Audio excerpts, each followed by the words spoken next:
राधे राधे बेटा, कैसे हो? आशा करती हूँ बेटा आप सब अच्छे होंगे।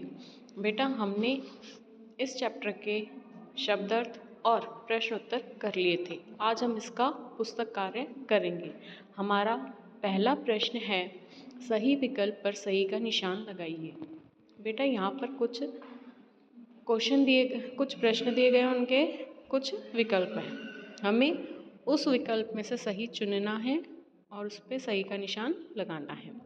पहला प्रश्न है, सूर्य या चंद्र ग्रहण से बचने के लिए पशु पक्षी सुरक्षित स्थानों में चले जाते हैं, सागर में छिप जाते हैं, पेड़ों पर चढ़ जाते हैं, खूब शोर मचाते हैं। तो बेटा सूर्य या चंद्र ग्रहण से बचने के लिए पशु पक्षी सुरक्षित स्थानों में चले जाते हैं। तो इसका सही उत्तर होगा सुरक्षित स्थानों में चले जाते हैं।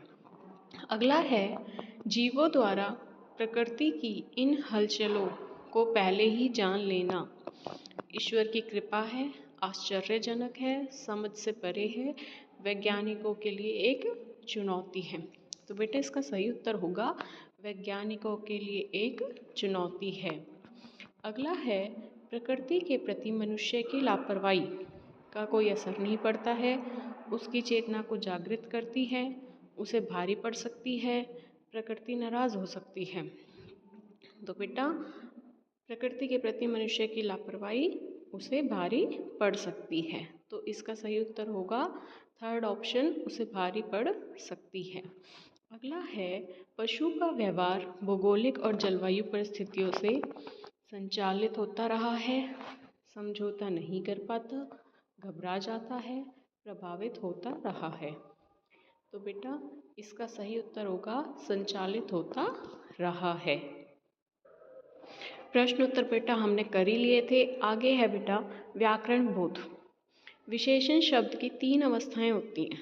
उदाहरण बेटा विशेषण शब्द की कितनी अवस्थाएं होती हैं? 3। एक होती है मूल अवस्था, एक उत्तर अवस्था और एक होती है उत्तम अवस्था।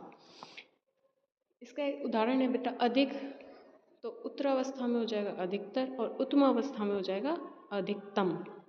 ऐसे ही प्रिय का हो जाएगा प्रियतर और प्रियतम। नीचे लिखे विशेषणों की 3 अवस्थाओं के रूप लिखिए। बेटा हमें नीचे विशेषण दे रखे हैं, हमें उनकी तीनों अवस्थाएं लिखनी है। तो उच्च मूल अवस्था होगी, उसकी उत्तर अवस्था होएगी उच्चतर, उसकी उत्तम अवस्था होएगी उच्चतम। ऐसे ही मधुर, मधुरतर, मधुरतम, तीव्र, तीव्रतर, तीव्रतम, प्रिय सुंदर, सुंदरतर और सुंदरतम। आगे है बेटा, हम जानते हैं कि एक शब्द के कई समानार्थी शब्द होते हैं। किंतु उन सब की शक्तियों छवियों में अंतर होता है। कुछ शब्द दिशा और स्थिति का बोध कराते हैं, तो कुछ शब्द रूप गुण आदि का। धरा वह होती है जो सबको धारण कर लेती है। वसुंधरा वह है जिसमें सोना, लोहा, तांबा, कोयला आदि पदार्थ भरे होते हैं। इसी प्रकार अग्नि शब्द के विभिन्न समानार्थियों के अर्थ लिखिए। बेटा अग्नि का समानार्थी होता है आग और प्रकाश। आग तो वो होती है जो ईंधन द्वारा प्रज्वलित की जाती है और प्रकाश होता है जो अंधेरे को दूर कर देता है।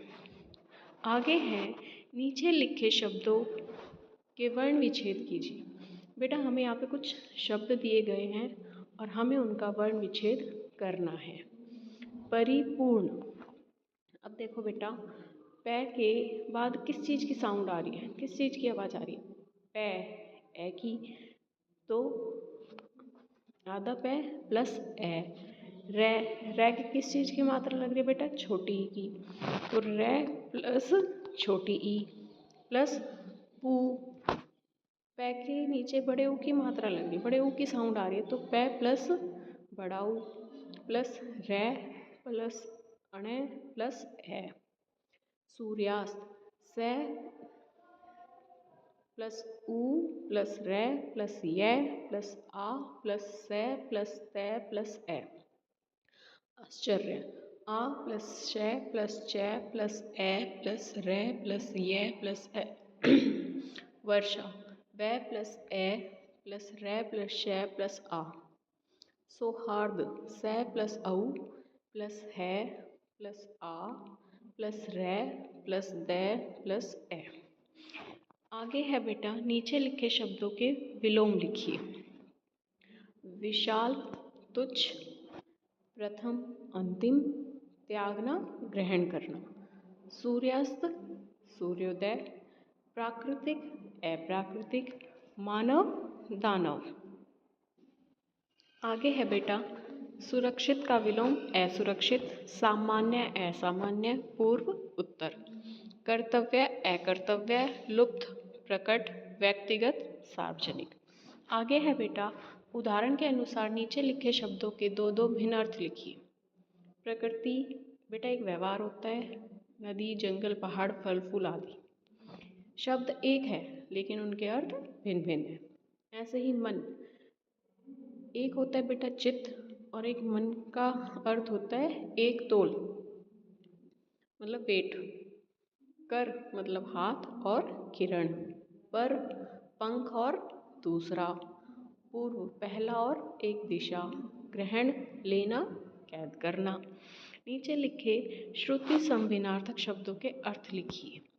बेटा श्रुति संभिन्नार्थक शब्द वो होते हैं जो सुनने में तो एक जैसे लगते हैं लेकिन उनके अर्थ अलग अलग होते हैं। जैसे छठा का अर्थ होता है छवि, एक होता है छठा मतलब 5 के बाद का अंक, और तरफ और दूसरा। आगे है, पाठ में आए शब्द युग्मों की सूची बनाइए, साथ ही यह भी लिखिए कि वो कौन कौन से शब्द युग्म हैं। बेटा हमें शब्द युग्म ढूंढने हैं पाठ में से और लिखने हैं। जैसे हरे हरे, धीरे धीरे, छोटे छोटे, ये पूर्ण दुरुक्त हैं।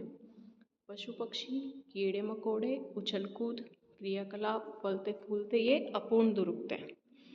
आगे है बेटा, उदाहरण के अनुसार वाक्य बनाइए।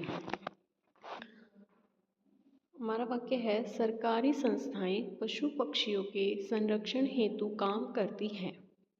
तो बेटा अब हम इसे उदाहरण के तरह बनाएंगे।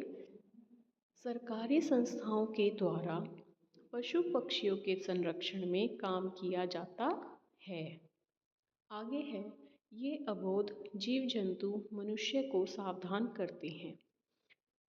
तो इसको बेटा ऐसे लिखेंगे, इन अबोध जीव जंतुओं से मनुष्य को सावधान किया जाता है। बेटा आपको ये बुक वर्क याद करना है और अपनी बुक में फिल करना है। राधे राधे।